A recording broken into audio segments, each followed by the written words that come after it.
Hello and welcome to the marvellous show Game of Thrones. If you've never tuned in before, I'm your host Steve, and it's a react show to the Game of Thrones because during lockdown I had nothing else to really watch and I'd never seen an episode before, and now I'm absolutely hooked, absolutely addicted.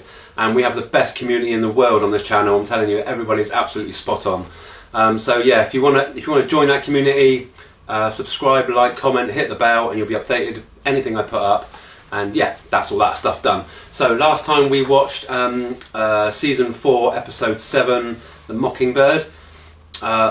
Just brilliant episode.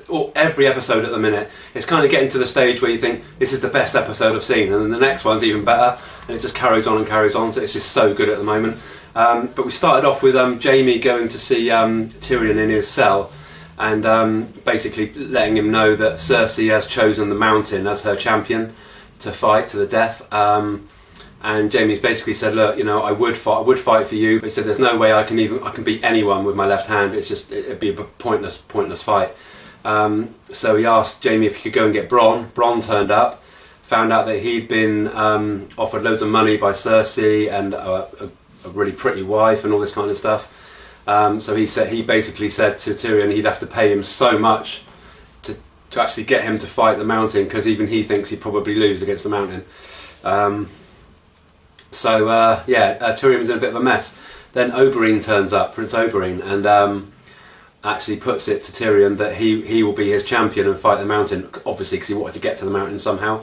Told a horrible story about Cersei, how pure evil even when she was young, how evil she was.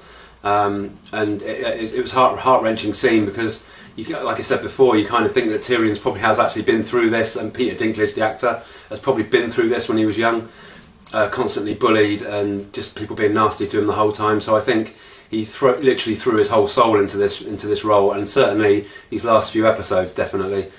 So yeah, it's a very powerful scene and some brilliant writing again. We saw some Jon Snow. He got back to Castle Black with a few of his survivors, and obviously Lord Thorne probably didn't want him to come back, quite obviously. And Jon suggested that they block up the tunnel that links the wall to the north. And Thorne's just basically turned it down and said, no, you won't be able to get through, they won't be able to get through.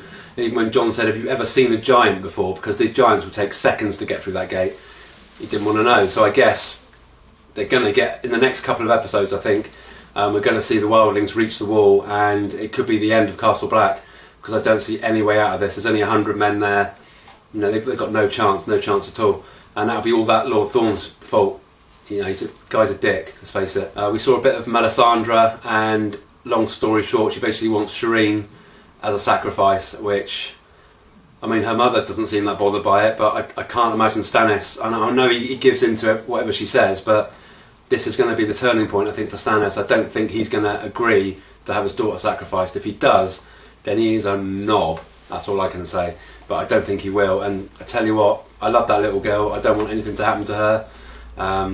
Yeah, that'd be awful. That'd be absolutely horrible. Been a nice bit of Brienne and Pod on their adventure to Castle Black. They pulled in at an inn, and it actually turned out that it was the inn that Hot Pie is staying at.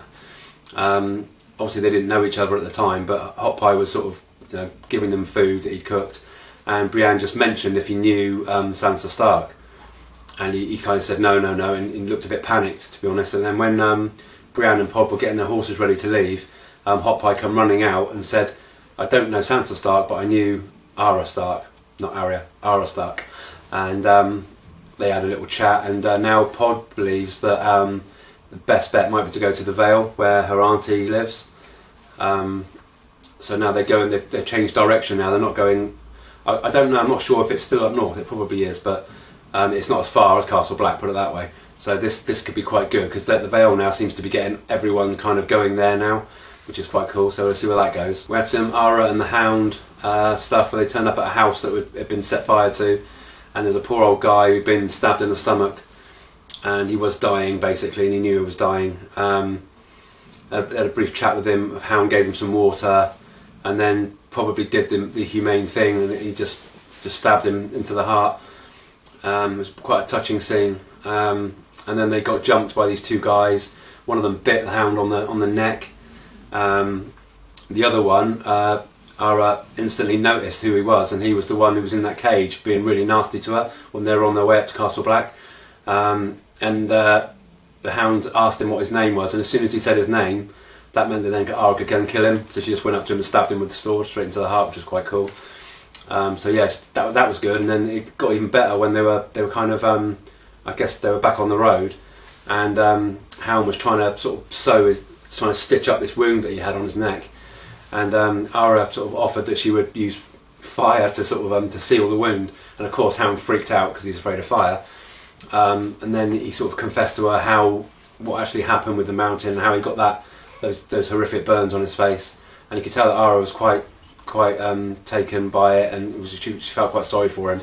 And then it ended with her cleaning the wound and actually starting to sew it. So from the last time they were on screen, where they really pretty much hated each other, now all of a sudden this is the closest they've been so far. So I'm hoping now that they get along, because I do love those two. They're awesome. We had some Dany stuff where she slept with Daario, or I don't know if he slept, but you know they did naughty stuff.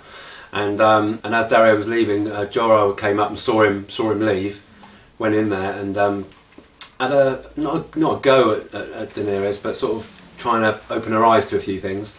And because she wanted Daario to take the second sons to Yunkai and just wipe the masters out, just kill the lot of them. But like Jorah said, if that had happened to him when he was a slave trader, Ned Stark didn't kill him, and he said he wouldn't be here today to help her.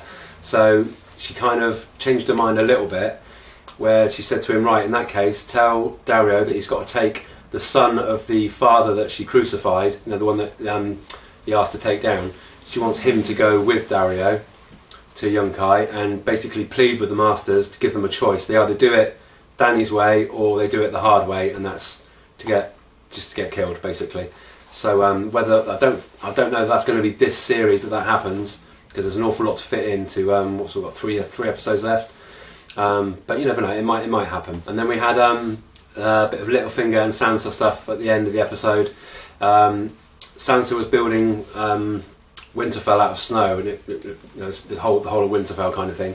And then Lysa's son came along, and I think accidentally knocked a bit of it over, and it all kicked off. And with that, and because he's not used to ever being shouted at or spoken to that way, he then kicked the rest of it over, and Sansa slapped him, which is probably a little bit too far. He run off screaming, and then Littlefinger had seen it and came and said, "Don't worry about it. He probably needs that anyway." And then before you know it, just before the pit, I was going to say, and Sansa asked Littlefinger, "Why did you really kill Joffrey?" And he said it was vengeance because of what he'd done to Cat. I think that's part of it, but I also think that there is still, with Littlefinger, there's always something else, and I think part of it is still the fact that he wants to get with Sansa so he can be the king of the North, kind of thing. And suddenly he kissed her, and she didn't pull away, to be fair. Unfortunately, Lysa saw the whole thing happen, and I was, I couldn't believe that. And then next scene, you've got Lysa's called Sansa to her, and the big hole that's in the floor, she's almost tried to push Sansa down into the hole. And then Littlefinger stepped in again and made Lysa kind of let go of her. Then he went up to her, and I kind of knew what was coming. I just sensed what was going to come, and he basically told her that the only person he's ever loved was Cat, and with that he just pushed her off down into the hole. So goodness knows what's going to happen now. I'd like to think that they'll carry it straight on with this episode, but I don't think they will. So yeah, goodness knows what's going to happen at the Vale now, because it's all happening. So yeah, I can't wait to get stuck into this episode. So this is episode 8 of season 4, and this is The Mountain and the Viper. Pretty sure we're going to see this fight now between Oberyn and the Mountain. Hopefully Oberyn wins, because I really don't want him to die now, because I'm just starting to get into Oberyn now. He's quite cool. So yeah, let's crack on and see what happens. The Mountain and the Viper. Speak to you in a minute. Bye.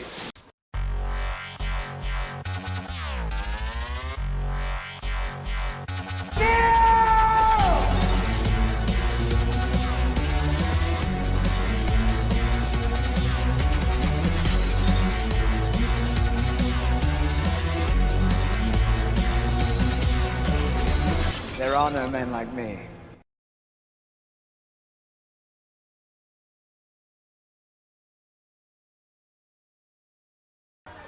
Where's this? Oh, is this Mole Town? I bet the wildlings are going to attack. She's lovely. I don't care if you're sorry. Keep that baby quiet. Oh, I will. Don't you ever touch him. You should have stayed with your own kind. Are you listening to me? Shut your mouth. What? It's just an hour, you dumb bitch. No, it's not. They're here. Here we go.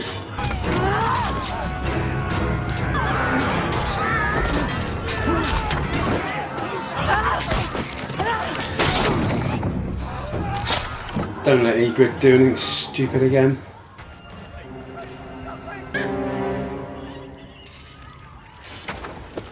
I should never have left her there.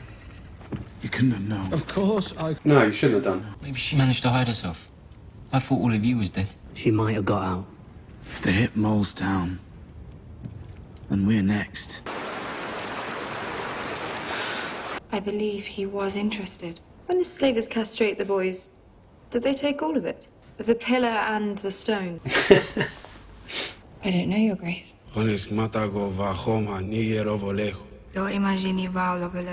Aww. Go on, get it on. Ooh.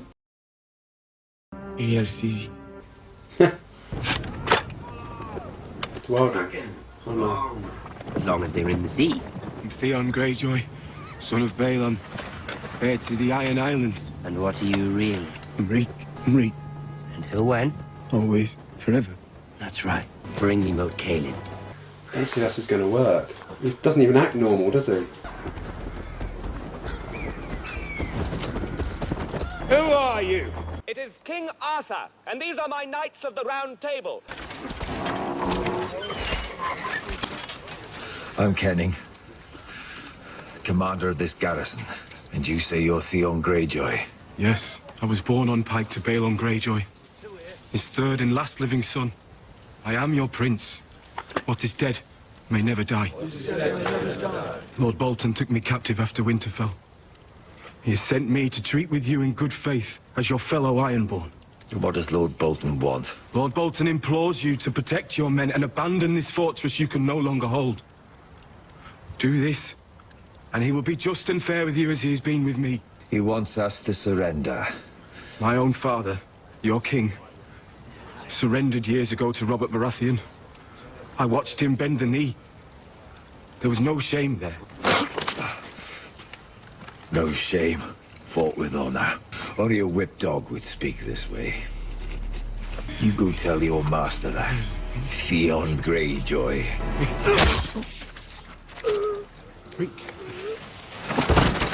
Whoa. If we yield, we live. Yes.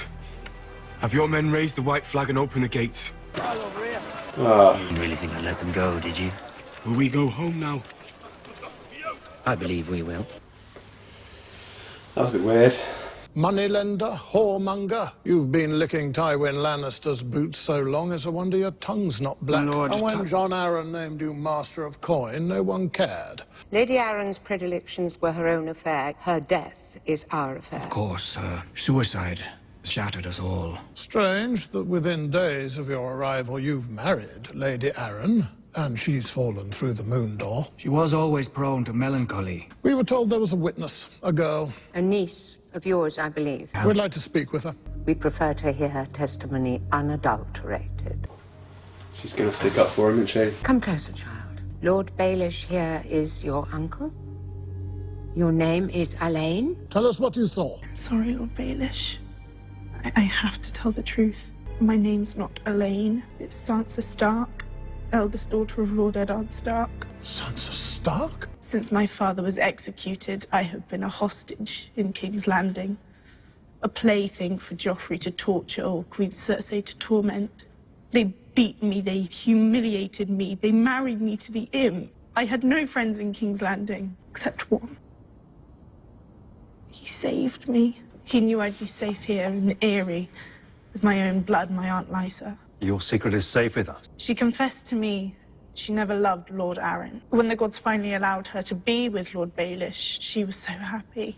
My aunt was a jealous lady. She was terrified that Lord Baelish didn't love her anymore, that he would abandon her for a younger woman. One day, she saw him kiss me. Lady Sansa. It was a peck on the cheek, Lord Royce, nothing more. But my aunt turned on me. She cursed me, called me a whore, promised to throw me through the moon door. She said she didn't want to live anymore. She stood on the edge of that moon door. She stepped through those doors and she was... I've never seen her like this before. She's a player now.